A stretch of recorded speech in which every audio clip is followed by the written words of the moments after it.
So while we're waiting for our presenter to come back, just wanted to, oh, here she is. Just wanted to let you guys know about career services that we have at Careerspace. We provide an authentic outlook on the career landscape by providing Trent University students and alumni with meaningful experiences and necessary perspectives and valuable resources. I'm the Career Resource Advisor at Careerspace, and I do things like resume critiques, cover letter critiques, LinkedIn profile critiques, as well as interview prep. We have a career counselor who can help you with applying, like, whether you should apply to grad school or if you need any help with that, what maybe you're looking for work. So also, I just wanted to let you Trent students know that you'll probably hear from all the presenters how important it is to do a really good application. And part of that application process that is more about, not just your grades and things, but more about who you are and why you want to apply for this program, or why you think you'll be successful in this program. Often that is a personal statement or a letter of intent. Those are things that are asked for in a grad application. So I'm encouraging you all to attend our personal statement workshop. It's a joint workshop between Careerspace and Academic Skills. So it's on Tuesday, November 10th from 1 to 2 p.m. It is virtual, and we'll have it in the student experience portal in the events calendar. It'll be posted there soon, and you can go to it and register through that student experience portal on that events calendar. I think you'll find it very helpful, and it'll really get you started on creating a really good personal statement. And then once you've created that, you can then have a one-on-one appointment with Mary Goldsmith, our career counselor. She's one of the presenters, and she can actually one-on-one look at your personal statement and give you some feedback about it. So that way you're doing a really good application for something very important like your grad studies. Also, to let you know, we are having a Trent specific graduate and professional schools expo, sort of like this one, but it's all Trent graduate programs. That will be on November 13th from 9 a.m. to 4 p.m. It'll be virtual like this. Register on the student experience portal. So you'll find that at trentu.ca/SEP. Go to the events calendar to November 13th, and that's where you'll find the registration. So same sort of thing, same format as this, but they're all Trent graduate studies departments. Okay. Yeah, for sure. Stop talking, and I'm going to hand it over to you. Thank you. If you want to introduce yourself too, that would be great. Yeah. Hello, everyone. My name is Mylène Ferreira. I'm the Graduate Program Administrator for the Master of Social Work and the Master of Arts in Early Childhood Studies programs at Ryerson University. Thank you so much for your patience. So I was having some technical difficulties with my laptop and being able to be heard. So I'm going to zip through some of these slides. I will leave my contact information and I will provide the slides, and this is being recorded so you can view these afterwards as well. So here we go. I'll talk about both programs.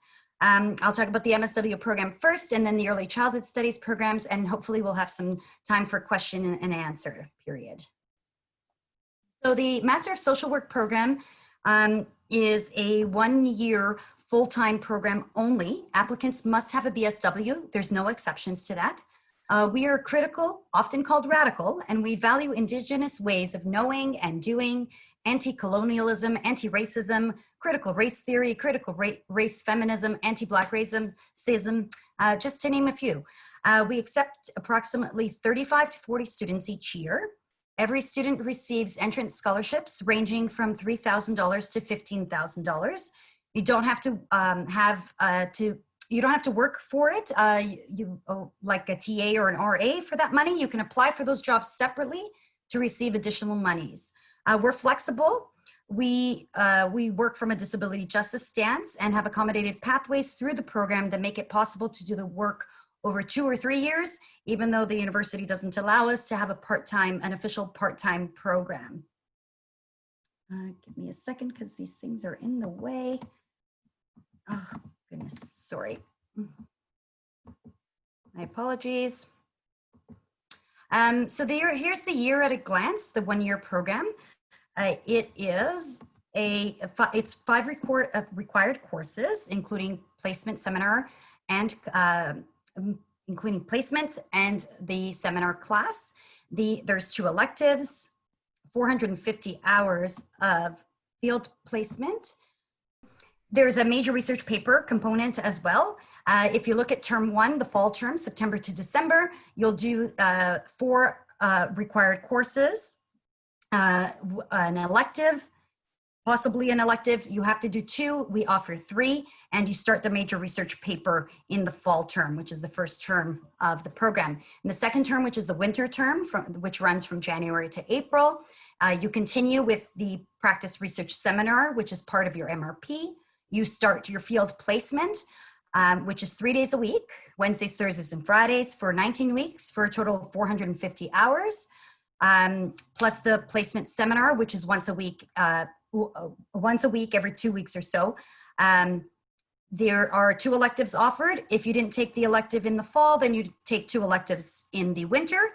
If you took the elective in the fall, then you only need to take 1 elective in the winter, and you continue working on your MRP. In the third term, in the spring summer term, May to August, you continue your field placements. So you continue to complete your 450 hours, and you complete your major research paper. And that is your 1 year, that's what the 1-year program looks like. Classes meet for 3 hours a week for 12 weeks every term. They run between 8 a.m. and 6 p.m. There's no evening classes. Due to COVID, our fall 2020 and our winter 2021 terms are all virtual. So all of our classes are online, including placement and MRPs for this academic year. Unfortunately, I don't know what fall 2021 will look like. So we'll once we know that information, we'll post it on our website. And you can also give us a call closer to the start of the program to know if it's virtual or in person. The MSW admission requirements and deadlines. So like I had mentioned before, applicants must have a BSW. There's no exceptions to that. And you must have a minimum of a B average, 3.0 out of 4.33 in the last 2 years of study, or whatever your university deems a B average to be. Application deadlines for fall 2021. The first one is November 16th, which is for the online UAC application deadline. This deadline is flexible. However, you need to remember that once you submit your online application, it takes about 3 business days for Ryerson to receive it, and your referees to receive the link to submit the references. So the later after the November 16th deadline, the shorter time that your referees have to submit their reference letters. The official absolute deadline is December 7th, and that's for a complete application uploaded to the portal. We do accept applications after this deadline, but the December 7th deadline is a guaranteed for us, one, to look at your application, review it along with everybody else who applied on or before the deadline, and to consider you for scholarships. The checklist of required documents for a complete MSW application. So you'll need the application submission summary. Yes, that's a mouthful, but basically it's the PDF, it's the summary of your online UAC application. You get that at the end after you submit your online application. You can download the PDF. If you forget to do this step, don't worry, you can always log back in and download it later when you do the uploading. You'll need a statement of interest, a resume or CV, 2 letters of recommendation, and these are submitted directly by the referee. They do not go through you, and they do not have to be academic. And transcripts of all post-secondary education institutions you attended. Unofficial transcripts will be accepted for evaluation purposes. If you get accepted into the program, official transcripts will be required. Right now, we are working remotely, so they're only accepting electronic versions of transcripts. So if you check out our MSW website, there'll be more details about the above. There's specific questions that the statement asks for and a specific template for the resume, etc. I will send these slides over to Trent to ensure that you get a copy of these as well. You can also email me later to get copies of these slides. The MSW, very quick. Moving on to our Master of Arts in Early Childhood Studies, our MAECS program. This is a 1-year full-time program or a 2-year part-time program. There are 2 options to complete the program. There's the MRP option, which includes 2 required courses and 5 electives, plus the MRP, the major research paper, or the course option, which is 2 required courses plus 8 electives. Students decide which option once they're in the program. You do not need to know which option you want to go into right now or at the time of application. You would do that once you're here for a term for full-time students and for a year for part-time students. We put diversity and inclusion front and center in our early childhood studies, which makes our program unique in North America. Students gain a deep understanding of the issues that affect children and their families in our society. Students go on to do research, practice, policy analysis, and advocacy. There is a great alumni video that I recommend you watch on our website. Again, you'll be able to click on this link once you get the slides. All full-time students receive entrance scholarships, again, ranging from $3,000 to $15,000. Don't have to work for it. You can apply for a TA, GA, or RA position separately to receive additional funds. Part-time students, unfortunately, do not receive entrance scholarships, but they do qualify to apply for TA or RA jobs. The MAECS courses offered, there are 2 required courses, always and only offered in the fall term. They are theoretical frameworks for early childhood studies and research methods. One of the above is always offered in the evening to accommodate our part-time students, and they alternate every year. So this year, if we offered research methods during the day and theoretical frameworks for early childhood studies in the evening, next year will be flipped. We'll offer research methods in the evening and theoretical frameworks during the day. This means for full-time students that you will be in an evening class because we only offer one section of each course every academic year. So some possible electives, the complete list is available online, and there's different electives offered every term, however, not offered twice in 1 year. So there's children's health, children's rights, cross-cultural development, pedagogy and curriculum, children and play. These are just a few. Classes in the fall and winter terms meet for 3 hours a week for 12 weeks. The day classes run between 8 a.m. and 6 p.m. and the evening classes run from 6 p.m. to 9 p.m. In the spring summer term, classes meet twice a week with the same time frame for a shorter time. So you'd be twice a week for 6 weeks instead of 12 weeks. Again, the same thing like our MSW program for fall and winter. Our terms are all virtual, so all of our courses are online. We do not yet know about spring summer term, and we don't know yet about fall term either. Not all electives are offered any given year. It is highly recommended that applicants review the current course offerings for the year, which is updated in mid to late March. You will see then, which is when we start sending out offers, you'll see then the courses that we are planning to offer in the fall 2020, fall 2021, sorry, winter 2022, and the spring summer 2022 terms will be online. The full-time year at a glance, if you were to do the MRP option, you could. This is not the only way to complete the program, but this is an option. So the MRP option, you could do the 2 required courses, 1 or 2 elective courses in the fall term. In the winter term, you could do 3 or 4 elective courses, and in the spring summer term, you would work on your MRP and 1 elective if you needed to. For the course option, you do 2 required courses, 1 or 2 elective courses. In term 2, you do 4 elective courses. In term 3, you do 2 or 3 elective courses. Again, this is not the only way to complete the program, but this is one of the options. Part-time 2 years at a glance. So if you look at on the left, the MRP option is 6 terms, 2 full years.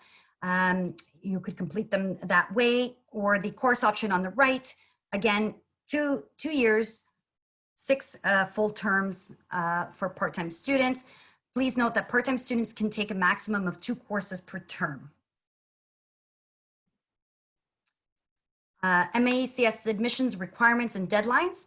So students are required to have completed a 4-year bachelor's degree, also known as a Bachelor of Honors. And they must have a minimum of a B average in the last 2 years of study. Again, whatever your university deems to be a B average, that's what Ryerson will consider as a B average for your transcripts. The application deadline for fall 2021 is January 2021. There's only one deadline, but just remember that once you submit your online application, you have to wait 3 days to get email confirmation from the admissions office. And that's when your referees are receiving their links as well to submit their reference letters. So ensure you submit your online application before January 18th to ensure there's a complete application by the 18th. It is a little bit flexible because there is only one deadline. So we usually give students about a week and a half after the 18th to complete. And then we'd consider those applications complete and on time, okay? We'll continue to accept applications until there's available spots. Sometimes it's until June. It all depends on the year. We start to notify our first consideration applicants in mid-March, and we'll continue to notify all applicants of any admissions decisions on a rolling basis. The checklist of required documents for the complete MAECS application includes the application submission summary form, again, the UAC application, the summary of that, a statement of interest, a resume, 2 letters of recommendation submitted by the referee. These must be academic. Unless you graduated more than 3 years ago, you can substitute 1 academic reference with a professional reference. But both of them must be academic, or if you graduated 3 years ago, then one of them can be a professional reference. And transcripts of all post-secondary education, even if you only took 1 course, unofficial will be accepted for evaluation purposes. Again, we're working remotely. The graduate admissions office is working remotely. They're not in the office, so they do not receive mail the way we would normally receive mail pre-COVID or before the closure. So check out our MAECS admissions website for details about the above required documents, because there are certain specific questions that they want you to answer for the statement and for the statement of interest. Contacts. So the graduate admissions office, you'd email them at this point. I don't believe they're set up yet for phone. So you'd email them for questions about your application before it is complete and has been sent to the committee. You'll get an email. So you get an email every step of the way. You get an email to say we've received your application. You get an email to say it's complete and that it's been sent. And then you get details about the process of the status of your application. Once it's complete and sent to the committee, meaning myself, for me to process, to send to the committee, you can then contact me, and that's my contact information. I do have a phone, so you can give me a call.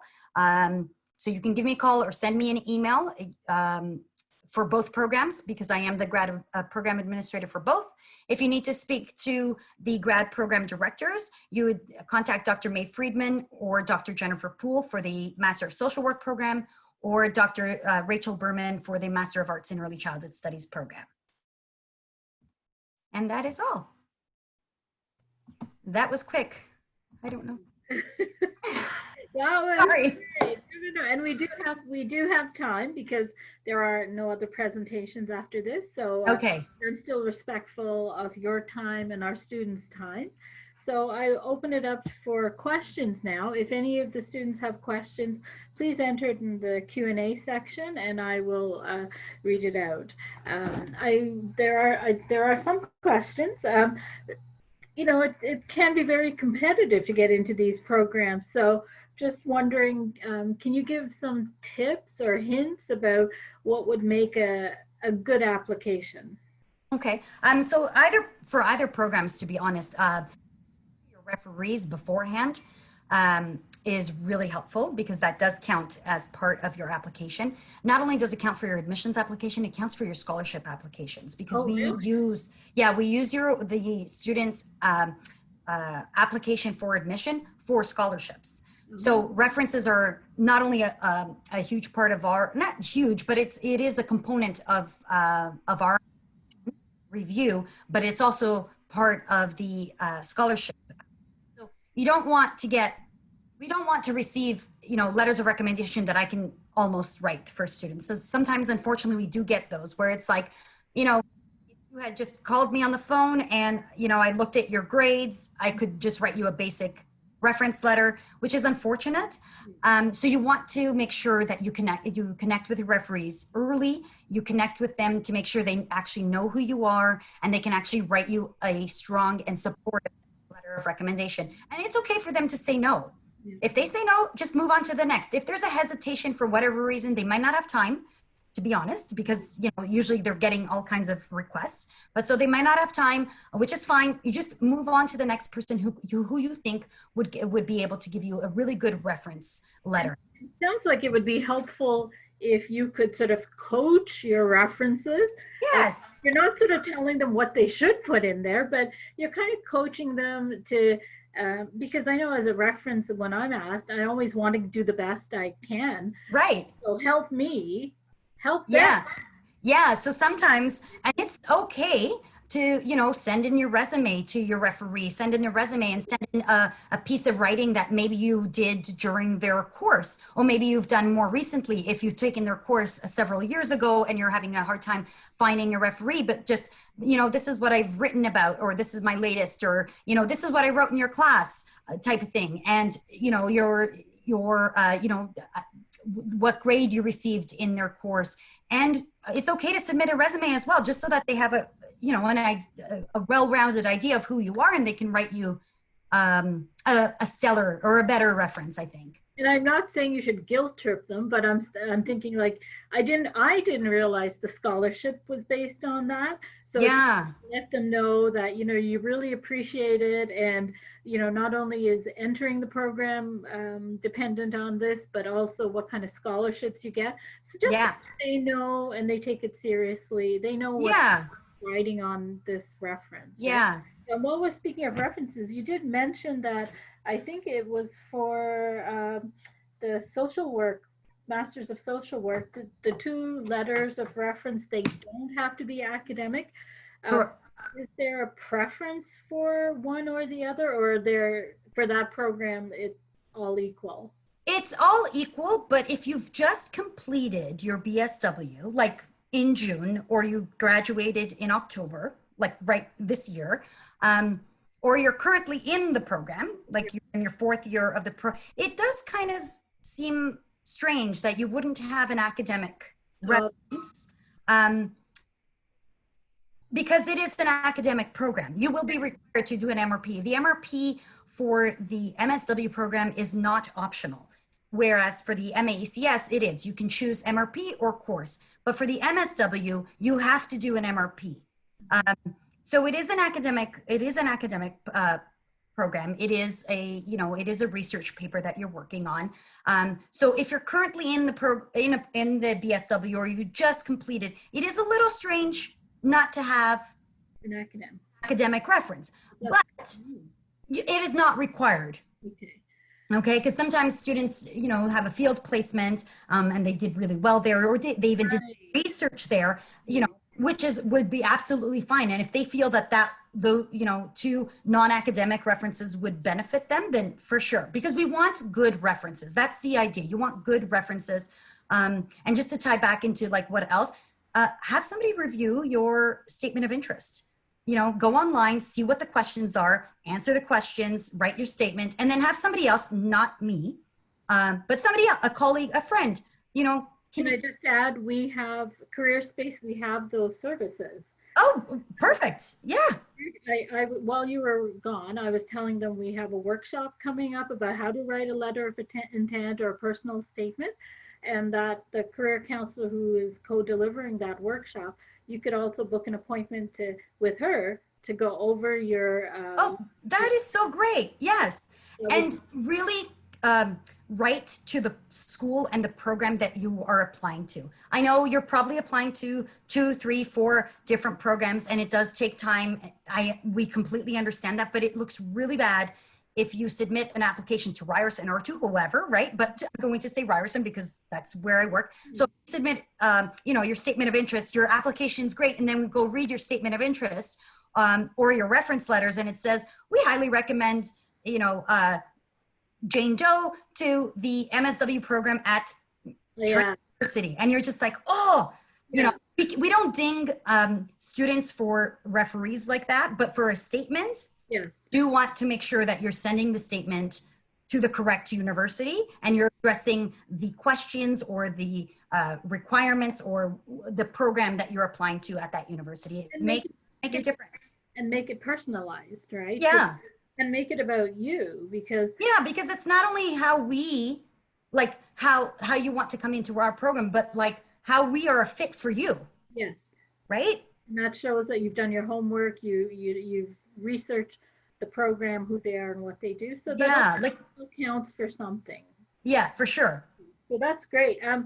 The other question is, it's Ryerson. It's in Toronto. What's the situation in terms of housing for students? That's an excellent question, and I don't know right now. Usually, we do have a housing opportunities for students. We have a department that works with students to find housing on campus, housing off campus, finding roommates, all of that. We do have all of that. Awesome. Right now, it's COVID, and I don't. Right. So, but yes, there is definitely a department. And now, of course, my name, because I'm being recorded and I get all nervous, I can't remember the name of the department. I will look it up. But there is, it's a house, it's student housing. Okay. Yeah. Yeah. Cool. Okay. So that they'll be able to help them too. Yes. And we do have a hostel, graduate students can stay at like one of our commuter hostels for a couple of nights. If they have to commute, depending on their commute, they can pay for a discounted price. Oh, that's excellent. Yeah. And so I'm aware of the time, but the last question is, do a lot of students get jobs from the placements that they're at? Okay, so MSW, some do, some have. It's not guaranteed though. No, of course, yeah. But yes, that is definitely a possibility, but you don't go into your placement thinking, the reason you go into your placement is not thinking that you're going to get this job. It's getting that hands-on experience. It's getting the experience, the learning opportunities that you get that you can transfer, because what you're doing is getting all these transferable skills that you can transfer into whatever positions you want to get into. Right. Sometimes, yes, sometimes it does happen where, a position becomes available and the partner really likes you or whatever, it becomes available. And then you do get a position, but it's not guaranteed. Okay, great. We ask students not to go in with that mentality as well, not to go in thinking, no, this is my ideal job. This is what I want to do, because sometimes it's not available. And then it just, Sorry. Fantastic. Well, I'm just going to take this opportunity to thank you for your presentation, and also thank our students for attending. So I wish you a good evening, and thanks again. Thank you so much.